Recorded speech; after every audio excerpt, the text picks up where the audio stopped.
Sementara kami dari kumpulan 13 ingin membentangkan cadangan kajian kami yang bertajuk Diskriminasi Jantina di Tempat Kerja. Ahli kumpulan kami terdiri daripada Joachim, Linda, Cornelius, Margareta, dan Wan Barik. Kajian ini dijalankan bagi khusus kaedah penyelidikan sains sosial di bawah bimbingan pensyarah kami iaitu Encik Awang Mashabi. Pengenalan dan latar belakang. Secara ringkas, diskriminasi jantina masih merupakan isu yang berlaku dalam masyarakat moden walaupun pelbagai usaha telah dilakukan untuk mencapai kesaksamaan. Di tempat kerja, diskriminasi ini boleh berlaku dalam bentuk stereotip, bias terhadap wanita serta ketidaksamaan dari segi peluang pekerjaan dan kenaikan pangkat. Kajian sebelum ini juga menunjukkan bahawa persepsi masyarakat terhadap peranan lelaki dan wanita menjadi salah satu punca utama berlakunya diskriminasi ini. Oleh itu, kajian kami memberi fokus kepada konteks tempatan iaitu di Unimas bagi memahami dengan lebih mendalam bagaimana isu ini berlaku dalam persekitaran sebenar. Kami memilih tema ini kerana isu ini masih relevan dan berlaku dalam realiti semasa. Isu ini juga banyak memberikan kesan kepada kejayaan ekonomi dan kesejahteraan seseorang. Selain itu, isu ini hanya terdapat kurang kajian dalam konteks tempatan, khususnya di Sarawak. Jadi, kajian ini penting untuk meningkatkan kesedaran dan membantu organisasi menjadi lebih adil. Masalah dan jurang kajian.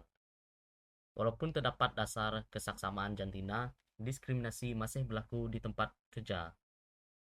Antara masalah utama yang dikenal pasti ialah jurang gaji antara lelaki dan wanita, peluang kenaikan pangkat yang tidak seimbang, persepsi bahawa wanita kurang komited terhadap kerja. Selain itu, terdapat juga isu yang lebih halus seperti stereotip dan bias tidak sedar yang suka dikesan tetapi memberi kesan besar. Tambahan pula, kebanyakan kajian lepas lebih tertumpu kepada konteks global, manakala kajian dalam konteks tempatan seperti di Malaysia dan Sarawak masih lagi terhad. Oleh itu, kajian ini dijalankan untuk mengisi jurang tersebut dan memberikan gambaran yang lebih jelas tentang situasi sebenar.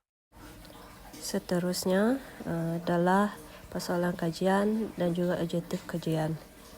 Kajian kami mempunyai 3 persoalan kajian. Yang pertama adalah apakah bentuk diskriminasi jantina yang berlaku di tempat kerja di Unimas. Kedua adalah apakah faktor-faktor yang menyumbang kepada berlakunya diskriminasi jantina di tempat kerja di Unimas. Dan yang ketiga adalah apakah kesan diskriminasi jantina terhadap pekerja dan organisasi dari segi kepuasan kerja, motivasi dan produktiviti.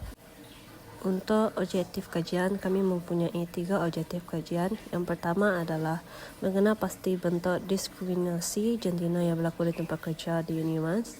Yang kedua, menganalisis faktor-faktor yang menyumbang kepada diskriminasi jantina di tempat kerja di Unimas.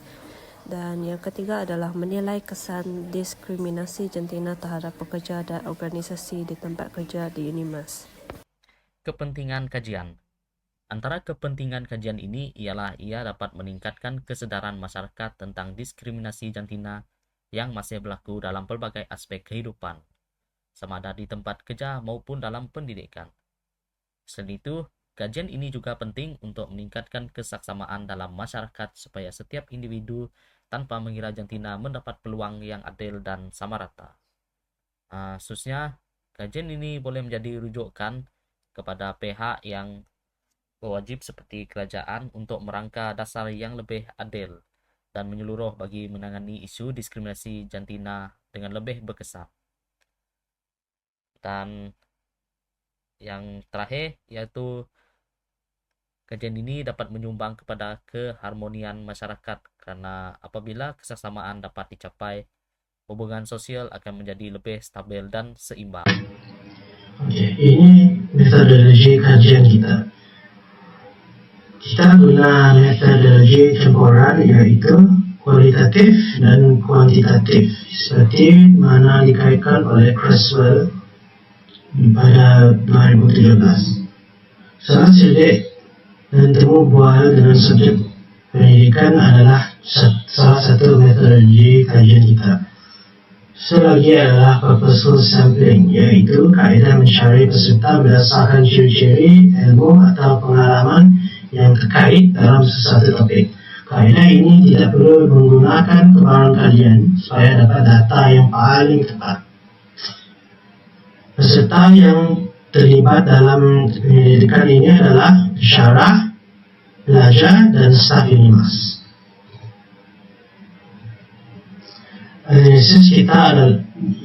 Analisis kita. Kesaksamaan di tempat kerja memastikan layanan yang adil dan penghormatan terhadap semua orang tanpa mengira latar belakang atau identiti.